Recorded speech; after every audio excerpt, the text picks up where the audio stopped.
বন্ধুরা, বিশ্বের এমন অনেক স্থান আছে যা রহস্য, বই ও কল্পকাহিনীর জন্য বিখ্যাত। তবে মেক্সিকো ডল আইল্যান্ড তার অন্যান্য রহস্যময় এবং ভৌতিক পরিবেশের জন্য এক ধাপ এগিয়ে। এই দ্বীপটি একদিকে যেমন পর্যটকদের আকর্ষণ করে, অন্যদিকে এটি বইয়ের গল্প ও অতি প্রাকৃতিক কাহিনীর কেন্দ্রবিন্দু। আজকের ভিডিওতে আমরা এই দ্বীপের অতীত, বর্তমান এবং এর রহস্যময় ভূতুরে পরিবেশ সম্পর্কে বিস্তারিত জানব। ডল আইল্যান্ড মেক্সিকোর জুচিমিলকো অঞ্চলে অবস্থিত, যা তার ঐতিহ্যবাহী কাল এবং কৃত্রিম দ্বীপের জন্য পরিচিত। জুচিমিলকোর কাল অঞ্চলটি ইউনেস্কোর ওয়ার্ল্ড হেরিটেজ সাইটের হিসেবে অন্তর্ভুক্ত। ডল আইল্যান্ড একটি ছোট দ্বীপ যা খালের মাঝখানে নির্জনভাবে দাঁড়িয়ে আছে। এই নির্জন পরিবেশ এবং চারপাশের বন ঝোপঝাড় ডল আইল্যান্ডের রহস্যময়তাকে আরও বাড়িয়ে তুলেছে। 1950-এর দশকে ডন জুলিয়ান সান্তানা নামের এক ব্যক্তি তার পরিবার ও সমাজ থেকে আলাদা হয়ে এই দ্বীপে বসবাস শুরু করেন। জুলিয়ান ছিলেন অত্যন্ত নির্জনপ্রিয় এবং ধর্মবিশ্বাসী। তবে তার জীবনের মোড় ঘুরে যায় যখন তিনি খালের ধারে একটি ছোট মেয়ের মৃতদেহ দেখতে পান। গল্প অনুসারে একদিন জুলিয়ান খালের পাশে একটি মেয়ের মৃতদেহ দেখতে পান। তিনি দাবি করেন মেয়েটি খেলতে খেলতে পানিতে পড়ে ডুবে যায়। এরপর তিনি সেই জায়গায় একটি পুতুল ভাসতে দেখেন। তিনি পুতুলটিকে গাছে ঝুলিয়ে রাখেন যেন মেয়েটির আত্মা শান্তি পায়। এরপর থেকে জুলিয়ানের মনে হতে থাকে মৃত মেয়েটির আত্মা তাকে তাড়া করছে। তিনি প্রতিদিন খালের পাশে পুতুল খুঁজে আনতেন এবং সেগুলো গাছে ঝুলিয়ে রাখতেন। শুধু তাই নয়, আশেপাশের স্থানীয়রা তাকে পুতুল এনে দিলে তিনি তার বিনিময়ে খাবার বা অন্যান্য জিনিস দিতেন। 2001 সালে ডন জুলিয়ানের মৃতদেহ খালের ঠিক সেই জায়গায় পাওয়া যায় যেখানে একসময় তিনি মেয়েটির লাশ দেখেছিলেন। এটি আজও একটি বড় রহস্য যে তার মৃত্যু স্বাভাবিক ছিল নাকি এটি কোনো অশরীরী শক্তির কাজ। এখানে ঝুলে থাকা পুতুলগুলো বহু বছর ধরে ঝড়, বৃষ্টি, রোদে নষ্ট হয়ে গেছে। তাদের শরীরের অংশ ঝুলে গেছে, চোখ হারিয়েছে আর ময়লা জমেছে। এই ভাঙাচোরা চেহারা স্বাভাবিকভাবে দেখলেও ভয়ঙ্কর লাগে।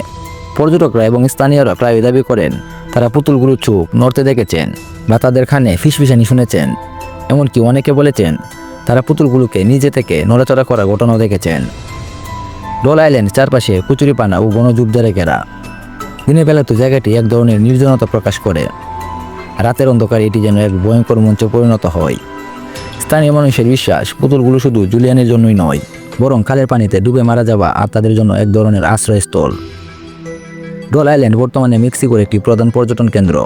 প্রতিদিন হাজারো পর্যটক নৌকায় করে এই দ্বীপে আসেন। তারা এখানে এসে পুতুলগুলো ছবি তুলেন, দ্বীপের ভৌতিক পরিবেশ অনুভব করেন এবং জুলিয়ানের গল্প শোনেন। অনেক পর্যটকই বলেন তারা এখানে এসে অদ্ভুত অনুভূতি পেয়েছেন। কেউ কেউ বলেছেন পুতুলগুলো তাদের দিকে তাকিয়েছিল, আবার কেউ শুনেছেন অজানা শব্দ। দ্বীপে এখন একটি ছোট জাদুঘর রয়েছে, এখানে পুতুলগুলোকে সংগ্রহ করে রাখা হয়েছে।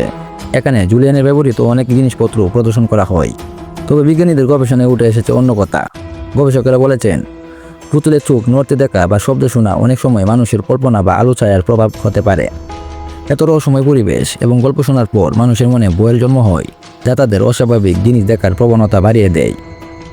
জুচিমিলকোর নির্জনতা এবং পুতুলের ভাঙাচোরা অবস্থা স্বাভাবিকভাবেই মানুষের মনে ভয়ের অনুভূতির সৃষ্টি করে। জুলিয়ান বিশ্বাস করতেন যে পুতুলগুলো শুধু শিশু আত্মাকে নয়, তাকে অশুভ আত্মার হাত থেকে রক্ষা করে। অনেকে বলেন পুতুলগুলোতে অলৌকিক শক্তি রয়েছে যা এদের জাদুকরীভাবে জীবন্ত করে তোলে। বর্তমানে দ্বীপে প্রায় 1000-এরও বেশি পুতুল রয়েছে, যাদের বেশিরভাগেরই ভাঙাচোরা অবস্থায়। ডল আইল্যান্ড শুধু একটি পর্যটন কেন্দ্র নয়, এটি এক অদ্ভুত এবং রহস্যময় অভিজ্ঞতার প্রতীক। এর পেছনের কাহিনী, ভৌতিক পরিবেশ এবং দর্শনার্থীদের অভিজ্ঞতা এটি বিশ্বের সবচেয়ে ভুতুরে স্থানগুলো তালিকায় নিয়ে এসেছে। আপনি যদি একবারের জন্য সত্যিকারের রোমাঞ্চ অনুভব করতে চান, তবে এই দ্বীপটি আপনার জন্য। ডল আইল্যান্ডের ভয়ের গল্প কি আপনার কল্পনা নাড়িয়ে দিয়েছে, নাকি এটিকে আপনি শুধু কাকতালীয় ভাবছেন? আপনার মতামত আমাদের জানান। চ্যানেলে নতুন হলে সাবস্ক্রাইব করতে পারেন, কারণ এই চ্যানেলে আমরা রহস্য, রোমাঞ্চ আর ইন্টারেস্টিং ভিডিও রেগুলার আপলোড করি। দেখা হবে পরে কোনো রহস্য নিয়ে। ততদিন পর্যন্ত ভালো থাকুন। ধন্যবাদ।